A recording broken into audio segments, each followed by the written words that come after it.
fear there will be little left of our world. You read your books about UFOs and Roswell and whacked out theories and government conspiracies. I think that you want to believe. What makes you trust them? I don't know.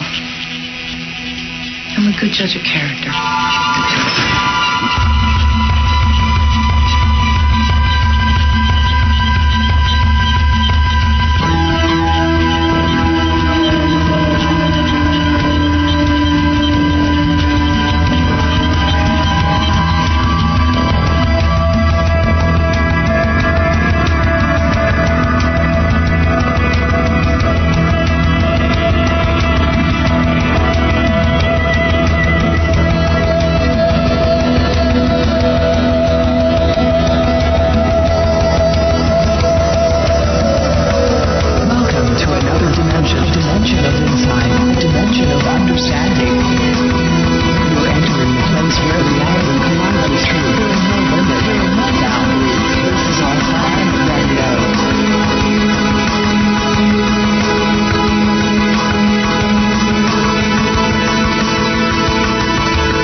Good evening and welcome to OffPlanet Radio Live. I'm Randy Maugans. It is November the 8th, 2013.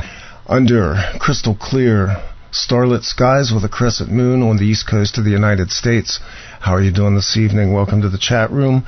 Welcome to you listening out there. And we have a great show lined up for tonight, and we're not going to play around a lot tonight. But I did leave last week's show telling you there was no show tonight. So I know some of you who will hear this later will go, but he said he didn't have a show last week. Well, that was a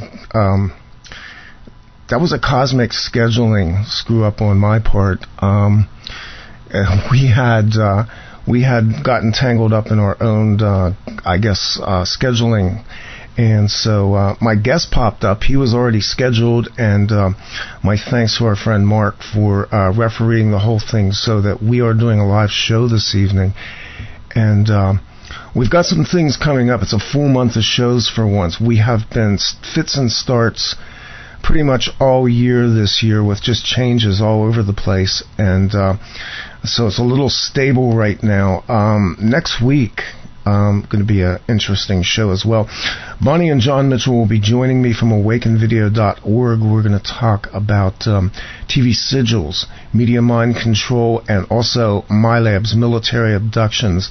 They are both experiencers. They both come from a background of contact with UFOs, ET abductions, and some inside story and something I've been pursuing a long time, which is military abductions, which I think cloak a lot of what's called the ET abduction experience today. And so that's going to be a ripping show on November 22nd. It is the 50th anniversary of the assassination of John F. Kennedy. It was the period of time in which America was literally ripped away, and everything changed in the flicker of a second, and we're going to celebrate that. The show is called Headshot, The Death of America, JFK 50 Years On, and I am currently in pre-production for that. We're going to have some major commentators and researchers on the subject of the Kennedy assassination, as well as the life of John F. Kennedy. I think it's important to stress that, the period of the 1960s, from the time that JFK was assassinated, which I don't really remember very well, began a very dark period in America and around the world. It was the beginning of the ramp up to the Vietnam War.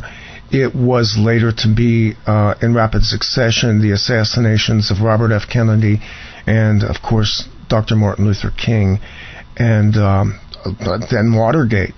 So these were turbulent years, and this was the signature event that fired off what I consider to be the end of the old America and the beginning of New World Order America. And hopefully we're watching the termination of those times. Hopefully the shift in consciousness that's taking place, the political awareness, and the general sense that something is very wrong with our country and with our world is waking people up and mobilizing them in a way that they're going to begin to stand up and take back this once great nation. And as always, the subject of UFOs hovers very close to all of these. There is a connection with John F. Kennedy and UFOs, and you'll learn more about that in 2 weeks on OffPlanet Radio Live. That will be November 22nd. My guest tonight comes to us from Asheville, South Carolina. He is a minister. He is a man who has spent a lot of his life pursuing the great truths that I think we all seek in doing the type of programming that we're doing, as well as other people. He is someone who is spiritually aware. He is also a contactee, and he has written a book, and we're going to talk about that tonight. I want to welcome to the show, for the first time, and certainly I believe not for the last, our guest tonight is Reverend Michael Carter. He is the author of Alien Scriptures, UFO, and the Bible, and we want to welcome him on. Good evening, Reverend Carter. Hey, Randy. Thanks for having me on, man. I was looking forward to it. Good thing I took a nap. You know, when you get my age, you need a nap before you go to sleep. That's right, yeah. Yeah, I do the same thing myself. I had to take a nap, man. I was exhausted. I did that, too. I wonder if that's not... It's funny. I talk to a lot of people in the course where we're all going through, like, weird symptom things of, like, we need more sleep and we ache in different places, and maybe it's aging, or maybe it's a genetic... It could be a little bit of all of it, you know? It could be all of it, indeed. Welcome to the show, Michael. And, Thank you. We've kind of been, for months, trying to get you on, and it was really a matter of the way we schedule things around here, which is not very efficient sometimes. But I'm pleased to have you on tonight. And first off, let's tell people your website and a little bit about the book before we go into the rest of the interview. Okay, great. My website is Michael J as in Jerry, S as in Sam, Carter.com. You can purchase my book, Alien Scriptures, there, or you can go to Barnes & Noble or Amazon. There's a Kindle and a Nook edition, and there's a paperback edition for $9.89.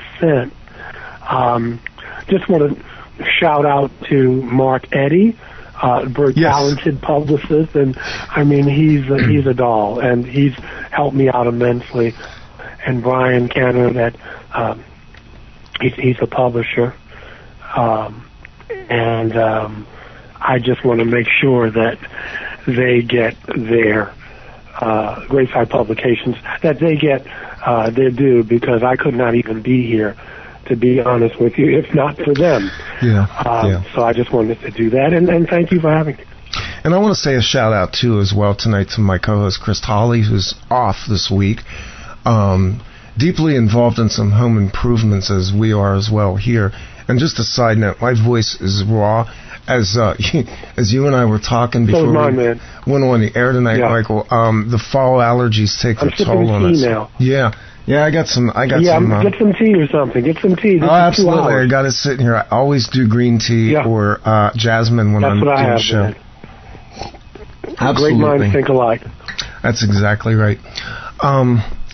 So you're an experiencer, and when we talk about this, it's always good to qualify that there are a plethora of experiences that people have had, are having, in terms of contact with what I would reference as, we call them extraterrestrials or we call them aliens. I'm not sure any of that really does it justice, but we have to call things something.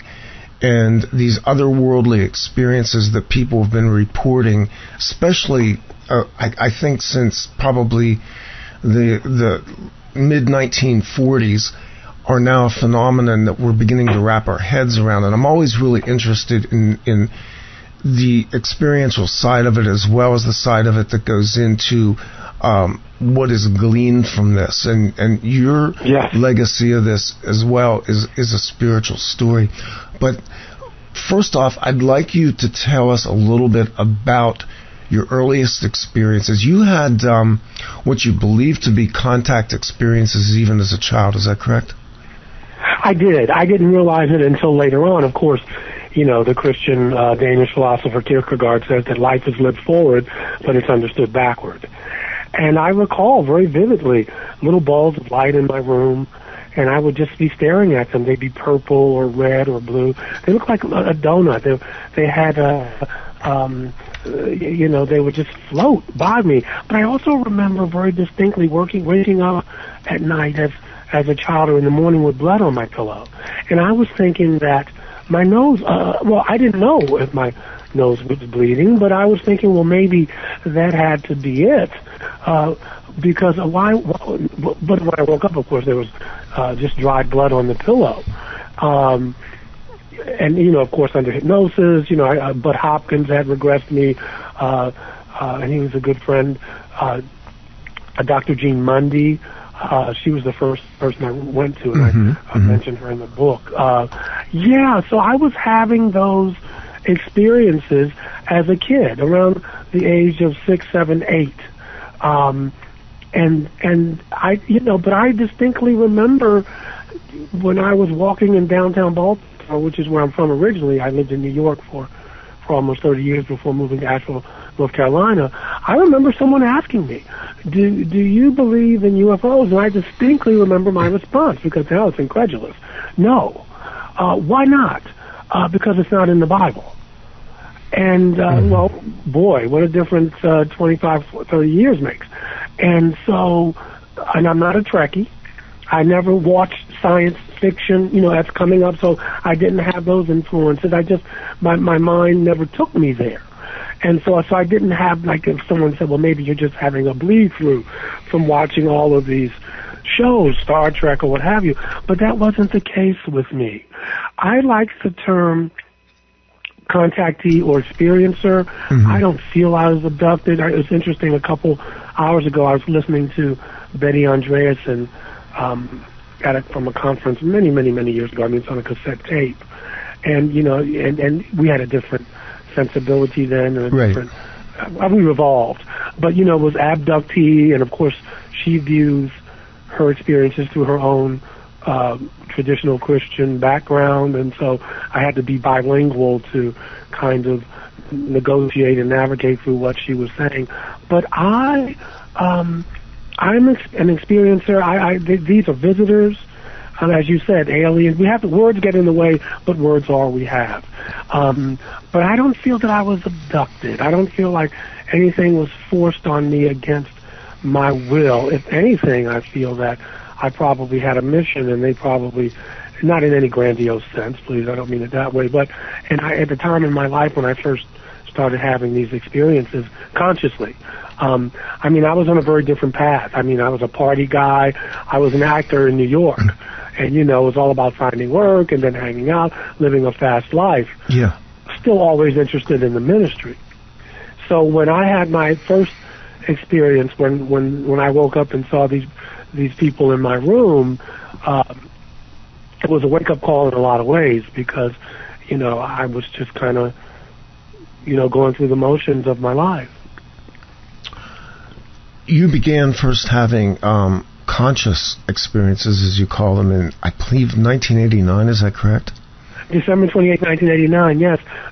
My wife at the time and I, we weren't married at that time. We were living together. We went to see the pyramids in the Yucatan Peninsula in Chichen Itza and Tulum.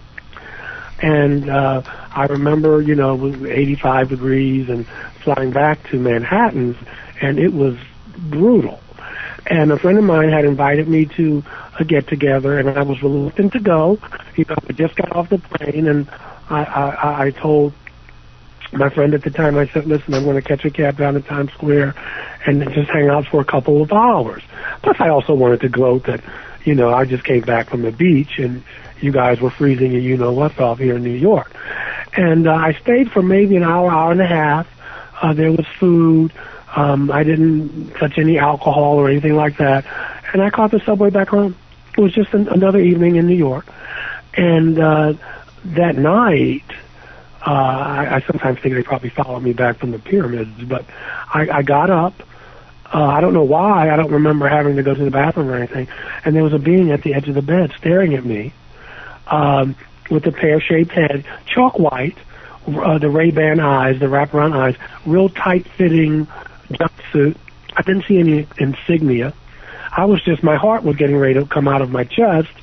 And I did, like I say in the book, what any other red-blooded American man did. I pulled the covers up over my head.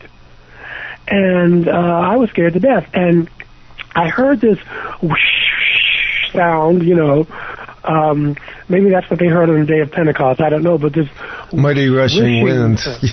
Yes, the Ruach Yahweh, as they would say in Hebrew. Yeah. And I felt like I was outside. This is December. And then I forced myself to pull the covers down and said, be a man, and I was in my room. You didn't happen to look at a clock and note if you might have had some missing time or something there, did you? I never did. Okay. But what had happened was I started having these visits for about 8 months, every full and new moon. Now, even tonight, I'll be honest with you, because my last visit was July 4th of this year. I'm much, much better because I've really gotten over a lot of the fear and they've never really hurt me. It's just when you wake up and your doors are locked and your windows are shut and someone's in your room, I don't care how acclimated you get. No. You don't. This is, you don't get used to this. No. Yeah. So I still sleep with my light on until the last minute. I still do that, and these are my friends, and but I still, that I just don't want to have a cardiac arrest. And so that was it, and I started to crave them. I started to miss them when they didn't come by, and they would show me pictures in my mind, telepathy, some of the things they were doing. They showed me a past life kind of scenario. But we've got hours to go before we sleep. We can talk about that later. I don't want to just run on. In these experiences, I go for details on these because I've interviewed a fair amount of people who are experiencers. Did you notice a change in the atmosphere? Did you sense like a shift in the ionics of the room? Did you notice any electrical charges? Did your vision tend to shift at all? Well, the answer is this: it will get real quiet. Yeah. I mean, like really quiet. Like if there were crickets or something outside. I mean, the energy would change in the room. It almost, I would say, it would get a little heavier. But there was like the molecules that changed. Best way I could describe it. And there was also the paralysis, which would really freak me out. But if you concentrated, let me speak about me. If I concentrated hard enough, I could break the paralysis. And, they would come in with this bluish white kind of light. And sometimes, they would have a little hoodie on, that kind of thing. And they were very playful. They were very short, but they would zap me with things. Like they would stick, like a beam would come out. I remember I used to sleep with a rose quartz crystal for just to be calm. And this ray would come out of them. It would be this instrument. I don't know what it was. And once it hit me in my chest with, and it was no pain at all, but it chipped my crystal. It was amazing. Wow. It chipped the crystal, but it was no pain for me. And I just noticed that my spiritual growth, I think, was accelerated because I really was in a different state of consciousness. I mean, I was partying, I was carrying on. I was an actor. I wasn't really happy being an actor, even though I'll get a pension when I'm 62. But I was trying to I was reading a lot of books on spirituality and the Bible. When I got into seminary, most of the books that they had given me to read, I had already read some of those. So I was teetering, and meeting them was just like a slap in the face in a lot of ways, just cold water. Like, come on, you're bigger than this. We've got work to do. And drinking every night after the show and trying to get laid, that's not what we're here for. That's yes, not kind of what you signed up for. We all sow the wild oats, right? Yes, they were right. And I went to a psychiatrist because I was fearing for my sanity. I talk about that in the book. And then I got, as fate would have it, or fate, whatever you want to call it, God, the divine intelligence, I found a support group. And I really needed it. Because I wasn't sleeping well at night, because these visits were happening. Even though I was told that, this is normative, and, I was doing some hypnosis and things like that. I mean, I was putting, I was what the Rabbi Jesus said, I had to stop putting old wine in new wineskins. And so my life was changing, but it was changing very, very rapidly. And I was closeted. I mean, I would not tell anybody what was happening except really close friends, but I started reading voraciously, and I started delving into, the First Testament, which we call the Old Testament, and the Second Testament, and the Hebrew Scriptures, and I started to really looking at other cosmologies, and I started really looking at this. The great influence for me was Reverend Barry Downing, who's my friend and colleague. We just did we've done a couple episodes of Ancient Aliens together because he was my hero. Dr. King, of course, was my hero, but my other hero would be Dr. Downing because he wrote a book back in 1968 called The Bible and Flying Saucers. And there were no other clergy. No, Morris K. Jessup wrote something in the 50s. I think I have that book around here, and of course he died very mysteriously. But they're not clergy. You are. I'm so happy to be here. I'm not trying to ingratiate myself because, well, Mark said you were a beautiful brother, but he also, you're a clergy person, and here you and I are having this conversation. There are not many clergy. I mean, we can talk about the Vatican and Monsignor Balladuti, what have you, but they're not clergy talking about this, not even open to it. Well, my story goes like this. I spent a lot of years trying to search this stuff out. As a teenager, I kind of left my faith. I went off into what I guess you would call New Age, and then kind of re-entered the Christian realm later in life. And early on, I was being mentored by a man who was a Baptist minister. He was my pastor.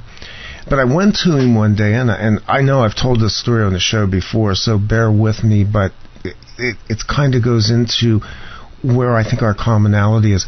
I went to him and I asked him about Genesis 6 and the Nephilim. He leaned back. He's a very large black man, beautiful man. And he said, we don't talk about that. He said, we don't really understand what that is. And I'm like, wait a minute, you're teaching. This man was he is a Hebrew scholar, and he taught beautifully from the Old Testament. He didn't want to touch it. And what I discovered was, as I went through a succession of churches, the next church I went into was a charismatic church, that you could talk about almost anything. These were churches that said they were full gospel churches. They wouldn't touch this with a stick. And I began to wonder, the mystical experiences that we see in the scriptures, specifically the Hebrew Old Testament and the New Testament, but also, as we're going to talk about here shortly, even in the Upanishads and the Bhagavad Gita, and of course the Quran, we have all of these encounters with beings that there's really no logical explanation for, other than we take on faith the idea that these beings are interacting with humans. And so that's kind of where you and I connect, because our experiences are kind of this frustration of dealing with a religious system that can't stretch far enough to see the phenomena in the modern world. Yeah. Now, I want to be fair. I have, how can I say, when I was coming along 20 years ago in New York, there was a shift, and that shift was the more conservative theologians who were writing books about this. I'll put it like this: when the more fundamentalistic brothers and sisters started writing and they started looking at this phenomenon, they admitted that these beings existed, but they were all from the devil. Yeah. So we went from not acknowledging them. Oh, now, okay, I guess your back's against the wall. Well, you have to acknowledge them, but they're all evil. So there were clergy who now more talking about it, but they come from this paradigm of they're all from Satan and Lucifer and so forth and so on. I had a similar. Well, you talked. I mean, this is what Zachariah Stitchin talked about before he died. But with the Nephilim and the Elohim and being plural and that kind of thing. But I had the same. Kind of. But my First Testament teacher, Phyllis Tribble, who's a wonderful scholar and just. She's world renowned, and I went to Union Theological Seminary in New York. Right. But I remember distinctly asking her questions about, for instance, Isaiah chapter 40, verse 22, and it says, "It is he who sits," and this is the Revised Standard Version, "it is he who sits above the circle of the earth, and its inhabitants are like grasshoppers, who stretches out the heavens like a curtain and spreads them like a tent to dwell in." It's beautiful prose. But my point is, I said to her, I was taught that we thought the earth was flat until Columbus. And here we have this author. Some scholars will say it's not Isaiah who voted, but it doesn't matter. The point is that this person says it is he who sits above the circle of the earth. And my question was, how did they know the earth was a circle?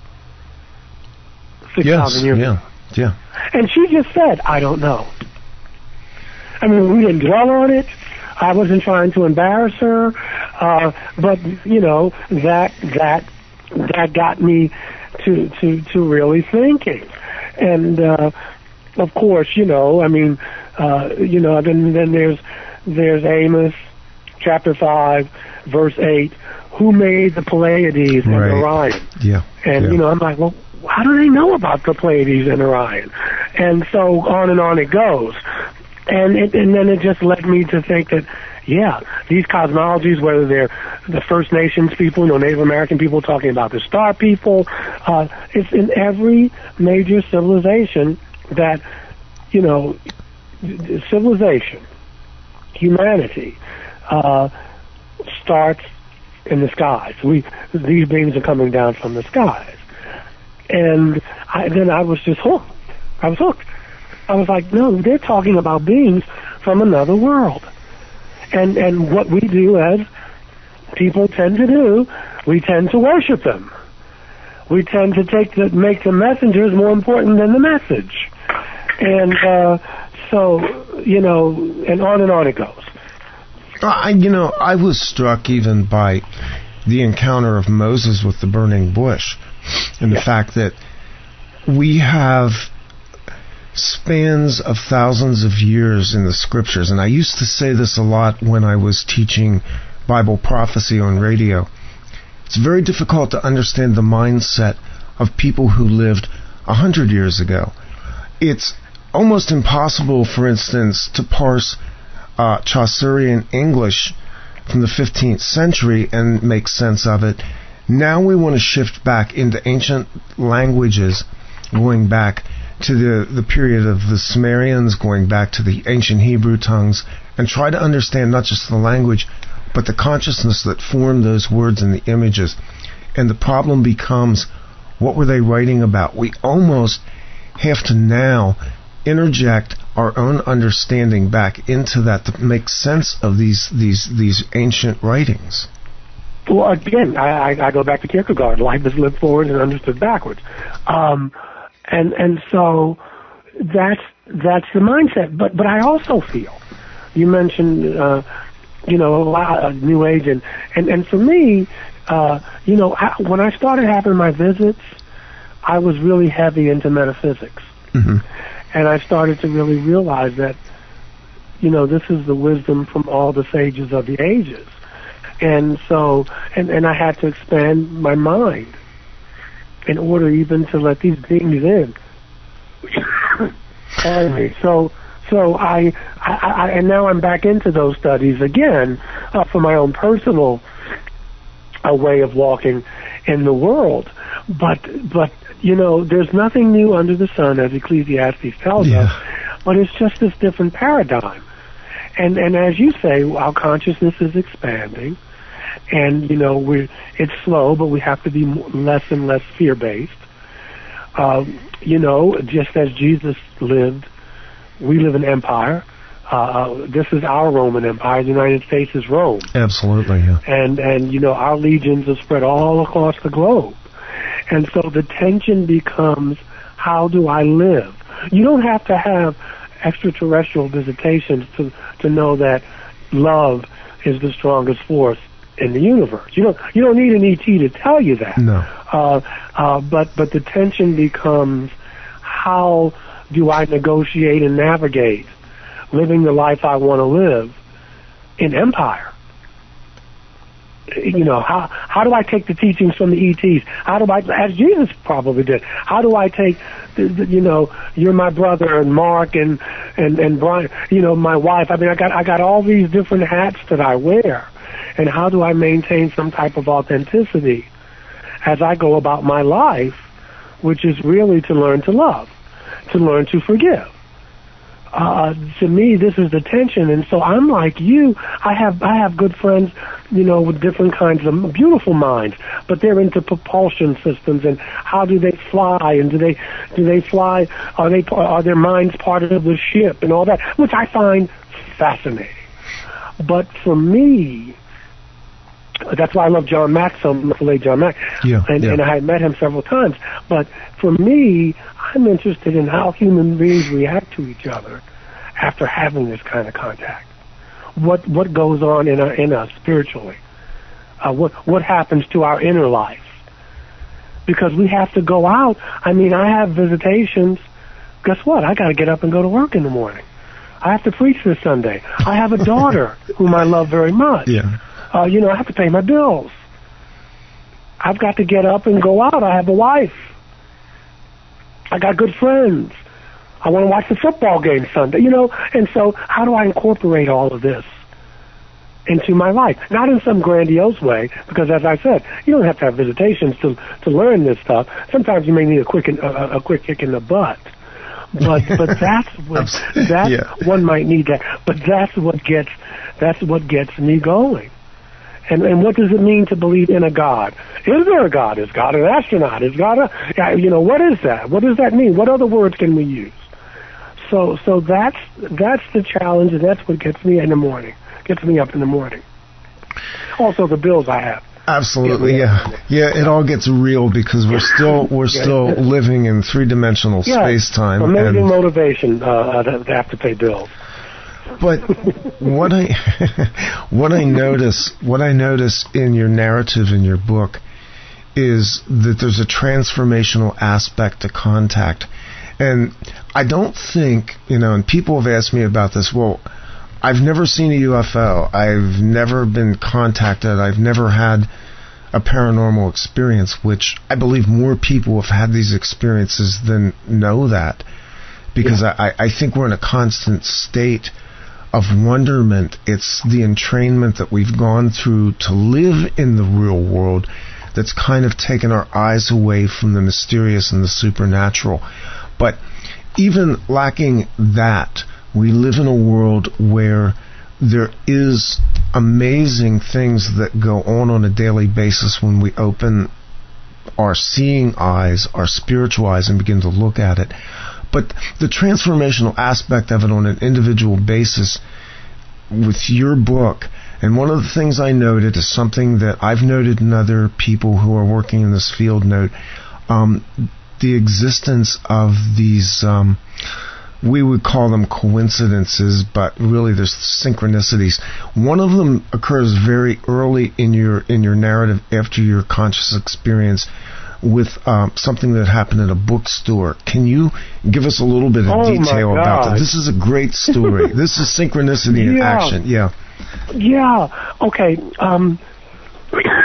Pardon me. I had, I'm still in the closet with this, and a friend of mine had told me a couple of days prior to this happening. Hold on one second. Sure. No problem. And she had told me, she said, Michael, there's a mural down in the East Village. She said, go down there, and she said, look at the faces that are painted on this mural and tell me if these are the beings that you saw. And of course, when I went down there, they were. And, on one hand, the good news was that, again, that I wasn't losing it, but on the other hand, I was still trying to fathom and process this. So there's a wonderful bookstore down on Spring Street, metaphysical bookstore, yoga, the whole bit. Mm-hmm. So I go in there, and, pardon me, I go in there, and I'm looking, browsing, because I spent a lot of money on books, and I go over to there's a whole UFO section. Yeah.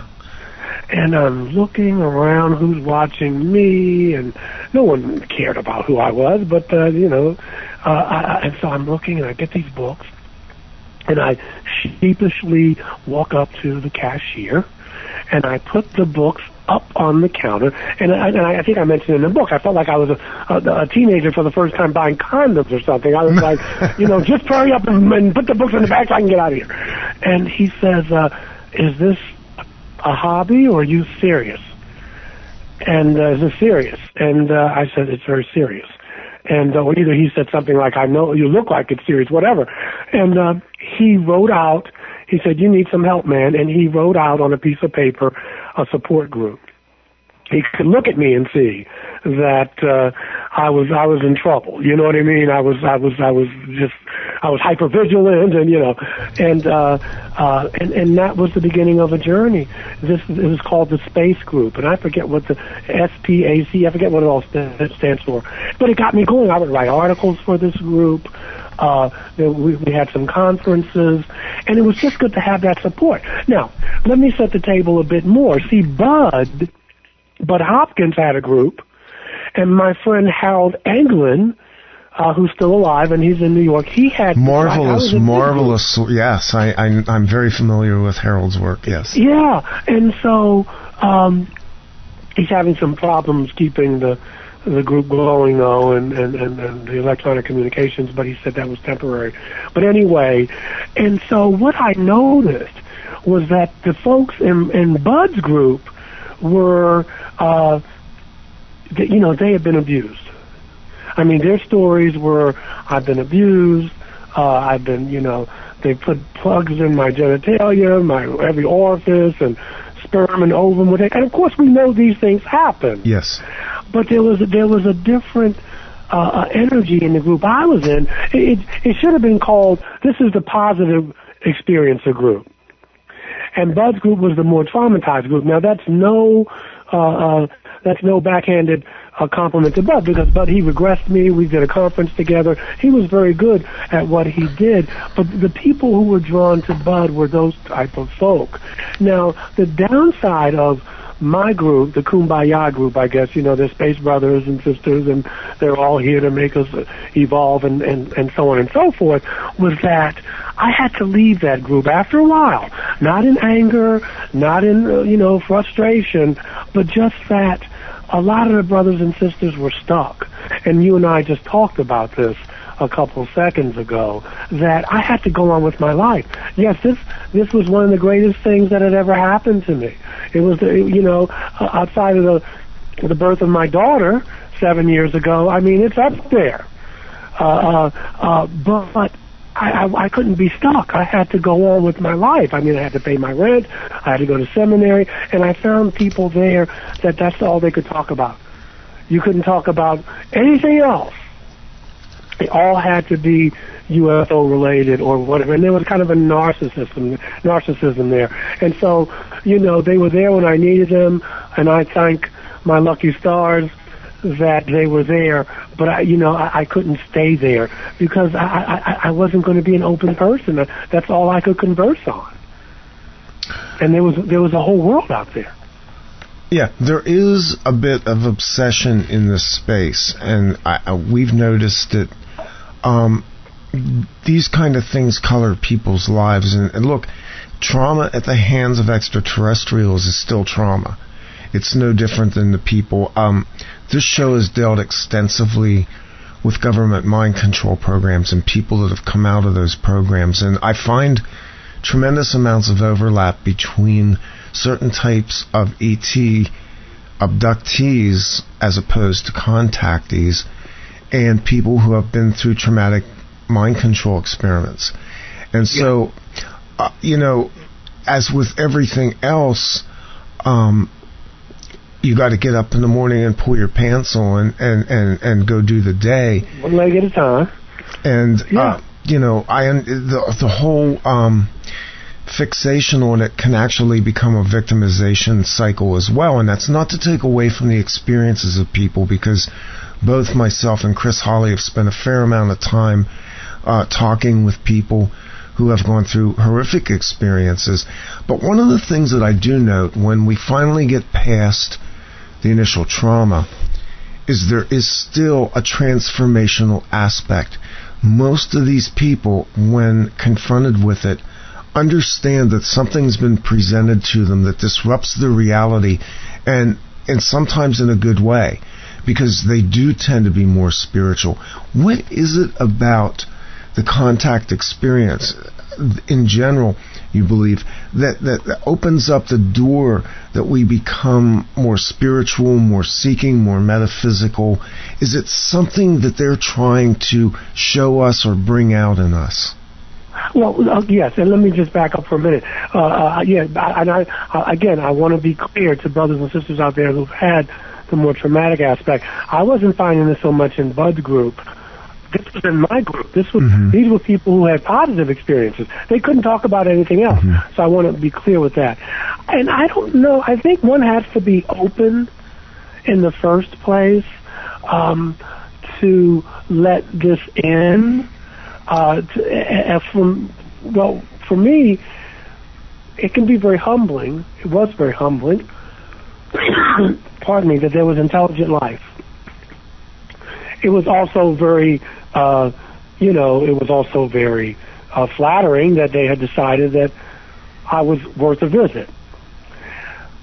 I feel that at least the races of extraterrestrials that I had contact with, it really was about the evolution of the human spirit. It was about growing up and putting your big boy pants on and stop living in fear and stop believing in separateness and believing in the law of one. It was about wake up to who you really are. You're more than this. And there's a universe out there teeming with life. I had a dream no, I'm not going to do the Dr. King speech, but I had a dream many you years could do ago. worse, I'll tell you that. and I was in a car, and there was an ET in the car with me, and we had this little exchange, and I wanted him to drive, and I guess the energy was a him, and in the dream he said no. And he got in the back seat. And I was driving, and it was a positive dream. I was going forward. But basically he was saying, you got to live your life. You're the driving force in your life. We will guide. We will be there, but it's your life. And I think that's the great responsibility, whether it's Palladian spirituality, whether it's transformational psychology, whether it's Gestalt therapy, whether it's Islam or what have you. The religions, I think their core message is, of course, to learn to love and to get past this idea of separateness, but to be accountable for your life. You're not a victim. Yeah. You reap what you sow. Cause and effect. Call it what you will, but this is just the way the universe is built. But you have to live your life and make mistakes and make decisions. And I think this is, at least for me, it's simple, but it's profound that I wasn't a victim, that I'm responsible, that I've been here before, but I'm responsible for my life. And there are lessons that need to be learned. And you go from one set of lessons to a better set of lessons. But some people, it's a schoolhouse kind of thing.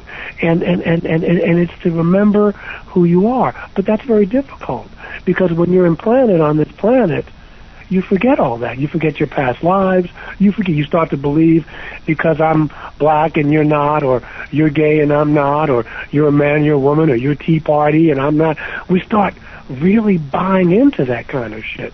And the thing is that that's the illusion, and it's harder to unlearn some things than it is to learn them anew. Yeah, exactly. Yeah.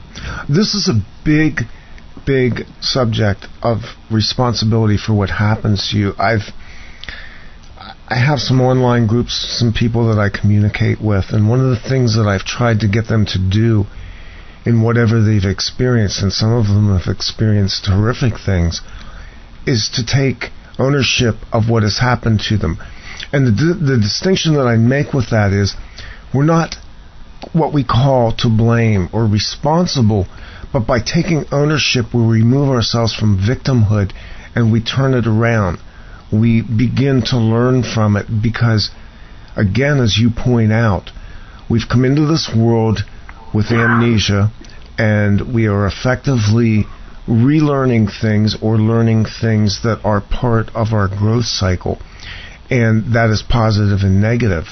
And when we begin to take ownership of experience, we then have the ability to navigate through that, much like you would navigate through a meteor shower or a thunderstorm or a really bad day. Is that something that you can speak to as well in terms of people that you've connected with? You probably do a fair amount of counseling, I'm guessing, so you probably deal with this. Well, what I try to do, obviously, is to meet people at their map of the world, and I listen. And, because, they always, when the student is ready, the teacher will come, and many times I'm the student, we all change roles. But I just try to get people to see, whether they're atheist or don't know and don't care or Christian or whatever, I just try to get them to see that you're not alone, that use your resources, there's help here for you. But I also try to get people to look at, because I'm trying to do this every day, what role do you play in the situation at hand? What role do you play in your situation? And so, I'll give you an example. I'm a professional diversity consultant. Mm-hmm. And when I talk about diversity, I'm going past, well, of course, now we talk about the diversity of life forms in the universe, but I'm talking about race, I'm talking about socioeconomic status, I'm talking about whether you served in the military. I mean, diversity is a large rubric, geography, what have you. When I was working at a certain hospital here, there were a lot of folk of color who would come to me, and they would complain, and some of them had good reason to complain about the hospital's practices. They were not of the highest consciousness. Let's put it like that. Mm-hmm. Mm-hmm. Especially dealing with a certain population. And a couple times I got burned. Because basically some people were saying, subconsciously or consciously, well, this is a man of color and I'm a person of color, surely he's gonna side with me. And that happened about once or twice, and then I said, wait a minute, I'm getting used here. So this is what happened. I started asking them, okay, so-and-so you say is racist, or so-and-so is not treating you the same. That's what you're telling me. I said, do you come to work on time? Well, most of the time. Now, this wasn't just with folk of color, but just for this instance. Have you had any other write-ups before? Well, yeah, I had a couple other, but it wasn't a big deal. And so I go down a little list, and I was trying to get them to see, okay, let's say everything you say is right. But do you see where your accountability is? Do you see how you've already fed into a bad situation? When you come to work, you're not doing everything. When you come to work, you're not doing your job. When you come to work, you come to work late. So look at your accountability. And then we can make some moves. So that's the point I'm trying to make. You're not a victim, and sometimes you're the fly, and sometimes you're the windshield.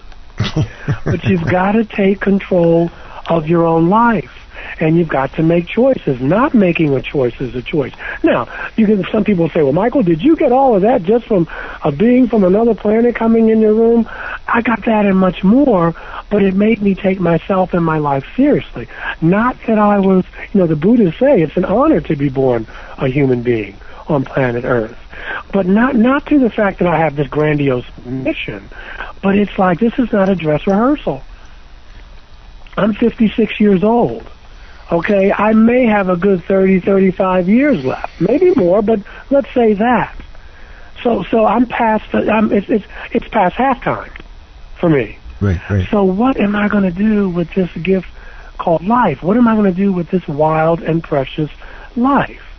And all this, meeting you, meeting people, meeting these beings, living in a country that's been at war for the past 10 years, and my daughter will grow up in a country that's going to be always at war. How do I negotiate that? How do I keep my integrity? How do I keep learning to love? How do I do that? Do I even want to do that? And I think these scriptures, I think our religions, most of them maybe have to be tweaked, at least from my perspective, but those tools are there. And not all ETs are your best friend. I'm here to tell you. Yeah. But the ones that have visited me have helped me evolve. And were there some rough times? You bet. Were there some painful times? You bet. But it was all worth it, looking back. But you can't see it when you're in it. It's like a fish doesn't know it's out of water until it can't breathe. In these contacts that you've had, from your earliest memories of your conscious contacts back in 1989 forward to your most recent one on the 4th of July, what kind of concepts are being communicated to you? I'm assuming this is done, we'll say telepathically, projection of thoughts, emotional, energetic transfers. What are they communicating to you, and on what scale, in terms of, is it personal or is it part of a message to man? My own personal contacts have been more specific to me in the sense of once I got my stuff together, I would be a benefit to other people. For instance, I remember I'm an energy healer. I teach Reiki. Okay. And when they first started coming to me, I don't know I don't know what comes out of my hands now. I know it's pretty powerful. So every time I I have a contact, my own energy gets boosted. And I remember I was in Boston one night and at a church conference, and they came into the room. It was two of them, and they showed me in my mind's eye. They showed me a praying hand with a lightning bolt in between. And and one of the ETs was pointing in my mind, Michael, look at that. Look at what I'm pointing at. And it looked like a little icon on a computer. And basically they were telling me, use your healing energy. You have healing energy when you pray. And I had stopped using it for a while. So it was that kind of thing. One time they showed me in my present day, well, at the time then, even with one of the suits I had on, and I was standing in front of a large audience speaking. That was on the right side. But to the left, which is what I thought was past life, was me in a monk's robe with the hood and the rope belt and the haircut, that looks like an egg with fur around it, in the middle of the head. And so they were saying to me, you've done this before. You come from a line of this. And at the time they came in my life, like I said, I needed to straighten up and fly right. And so there hasn't been any, earth-shattering things. Now, when I had gone to psychics, I had two good friends who were really talented psychics. They would pick up more of a message from them to me about, you're going to, one of the things you signed up for, Michael, and this is what the psychic had told me, who had not even known anything about this. When I first went into to get this reading, this guy said, there's a lot of little people around you just brought in my house. And he said, I'm just going to let you know they look like little elves and stuff, but they deal with outer space stuff. Did you bring them in here on purpose? And I remember I was like, oh my God, well, this is the real deal. But they would say, I've done this before. They visited me in Atlantis and Egypt, that this lifetime I had signed up for letting people know that they're here to help us go to the next stage in our evolution. I thought it was perfect looking back on it now, because as a minister and a professional diversity consultant, diversity extends to these beings, because you got human beings that we can't even get along because we look different. So how are we going to be ready for these different races that come?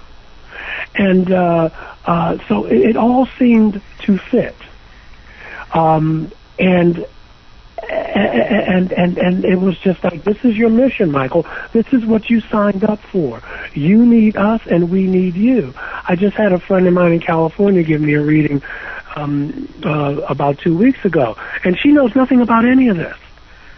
And she told me that, she said, there's a lot of space people coming to me talking about you, and that they call you the beloved one because you're preaching about forgiveness and love, and you're one of us, and I mean, very flattering things.